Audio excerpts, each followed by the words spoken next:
Here's part 4 of Chapter 14's lecture on Mendelian genetics. So we left off in just talking about how fortunate it was that Mendel chose peas to work with, because peas are very easy to work with. They come in different varieties. They have distinct heritable features. Fortunately, many of those features and the ones that he chose to study were on different chromosomes, so he could actually see how they assorted independently. And pea plants have male and female structures, which makes them able to translate some of these ideas into animal heredity. And pea plants can self-fertilize, which was a very nice feature to be able to isolate some of the subsequent generations that would occur. So let's see here.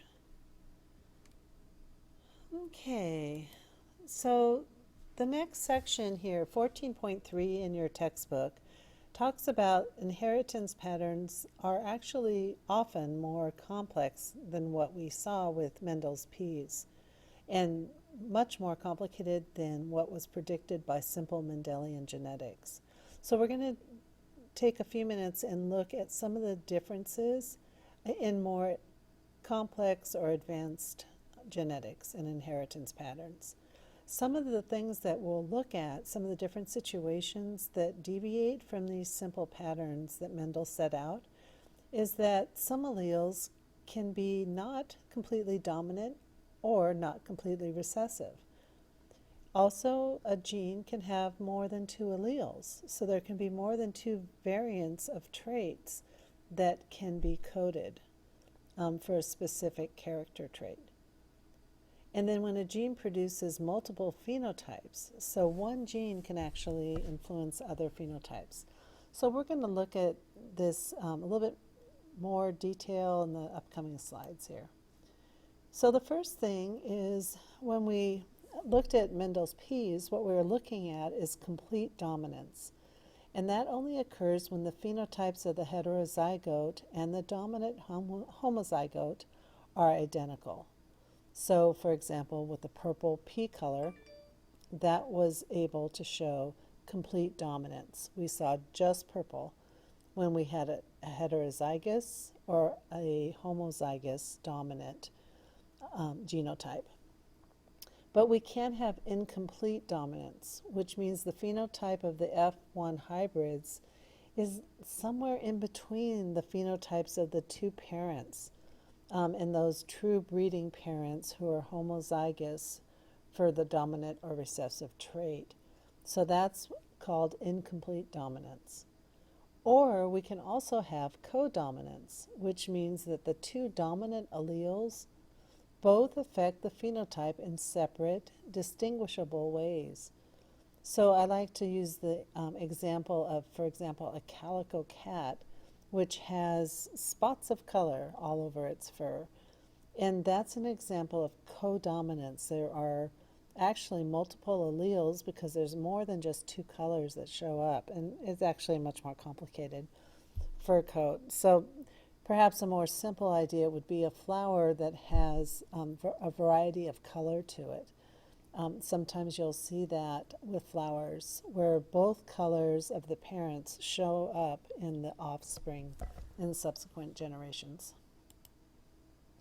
So this is going to show you here, and this is also nice because it shows you different ways to indicate the alleles. So in this case, we have C for color, and then we put the variant, the trait here, as an exponent, essentially. So R for red and W for white. And then when we cross these two, because these are the gametes, we can only get one type of gamete here and only one type there. And so we end up with the CR gamete and the CW gamete, which are those two alleles. Together, they end up creating pink. So somewhere in between white and red, kind of midway on the color scheme, is pink. And so we end up, when we have a heterozygous for these two dominant traits, we end up with incomplete dominance.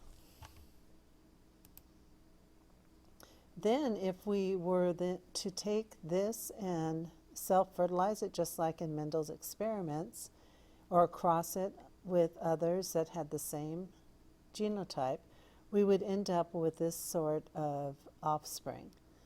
So we are showing this, the signification here of 1/2 CR and 1/2 CW is showing that this is only an incomplete dominant allele. So here we have an incomplete dominant allele here and an incomplete dominant allele here, and of course we have the same because we're crossing the same plants. And what's interesting in the next generation is that when we have just these two incomplete dominant ones, when they get together and we have two CRs, we go back to showing the original reds.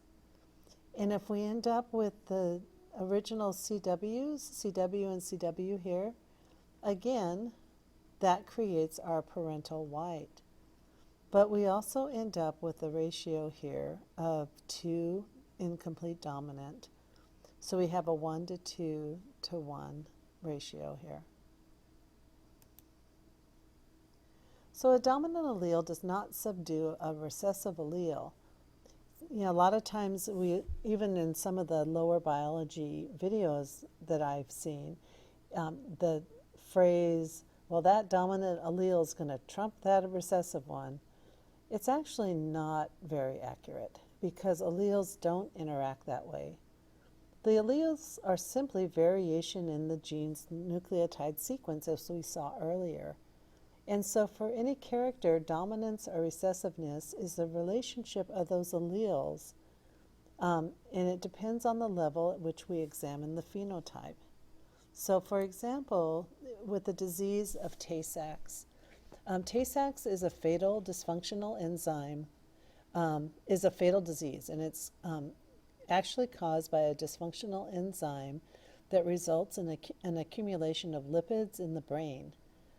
So if we look at the whole organism, we can say that the allele is recessive.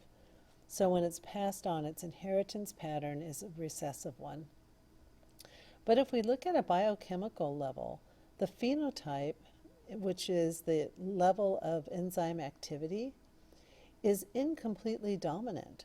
Which, again, if we think back, what does incomplete dominance mean? It means we end up halfway in between the two recessive and dominant traits.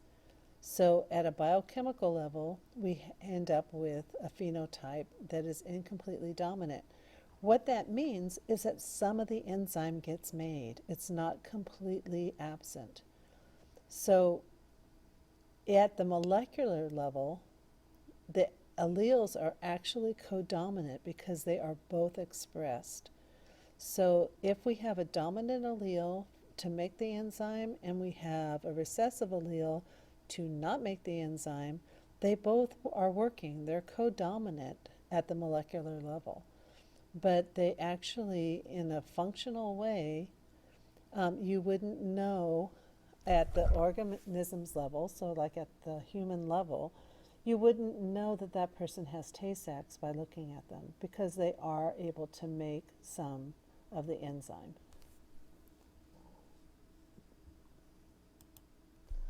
Another situation where we have the contradiction to Mendel's simple genetics is when we look at the fact that most genes exist in populations in more than 2 allele forms. So for example, we have 4 phenotypes of blood groups in humans, and these are determined by 3 alleles for the enzyme that attaches either A or B carbohydrates to red blood cells. So the 4 phenotypes that we have for blood types are A, B, AB, and O. So those are our 4 phenotypes. The 3 alleles are, we use the I with either a capital A, I with a capital B, or a little I to represent the 3 different possible alleles that can be present. So the enzyme encoded by the IA allele will add the A carbohydrate to a red blood cell, whereas the enzyme that encodes that is encoded by the IB allele will add the B carbohydrate, and then the enzyme encoded by the recessive I allele adds neither. So as you, I'm sure, already know, the I allele is what makes a blood type, the O type of blood. So here we have a picture showing this, where we have the different alleles, either IA, IB, or little I. And then we can see here the carbohydrates by different shapes, or none at all. And then how this translates into blood group genotypes and phenotypes.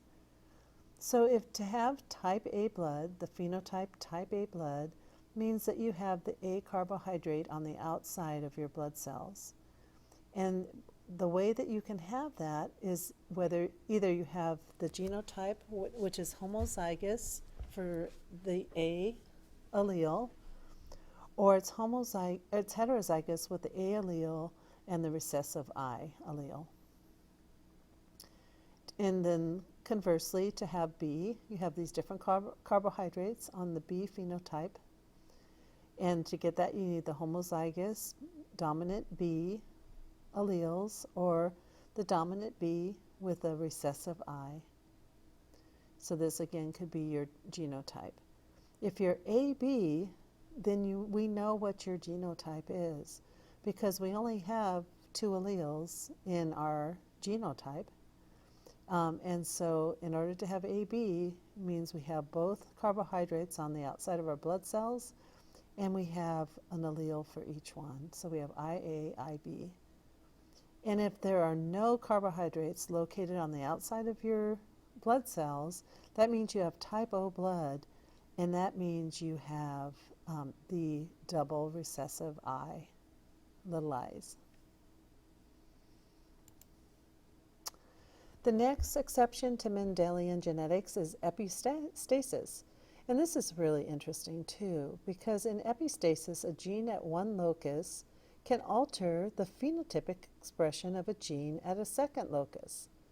So, for example, in Labrador retrievers and many other mammals, coat color depends on the presence of these two genes and how they influence each other. One gene determines the pigment color. So, for example, you could have allele B for black or recessive B for brown. But there's another gene also located on a chromosome with alleles C for color or recessive C for no color at all. And that's going to determine whether the pigment is actually going to be deposited in the hair of the animal. So you can take a look here at this variation that we end up with when we cross these two mice who are heterozygous for both the pigment color and for whether the color is going to show up. So when we're heterozygous, we still have the dominance and the recessiveness. So in this case, with the heterozygous for color, we end up with black, because black's dominant. And we end up with some color because the capital C, the allele dominant C, means pigment will be deposited. So if we cross these two, these are the different gametes that we can get from each of our parents. And then crossing those, you can see how we end up with different color coats. So the only time we end up with no color at all, which is our white mice, is when we end up with a double recessive C. So it doesn't matter what happened with the color itself, whether it was brown recessive or black dominant, because the pigment does not ever get deposited with this recessive C. So that's called epistasis.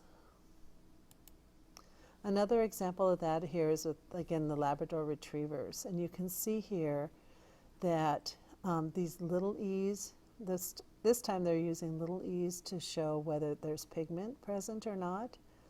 And then the B is showing whether there's black or brown. So in this case, rather than being white, the dog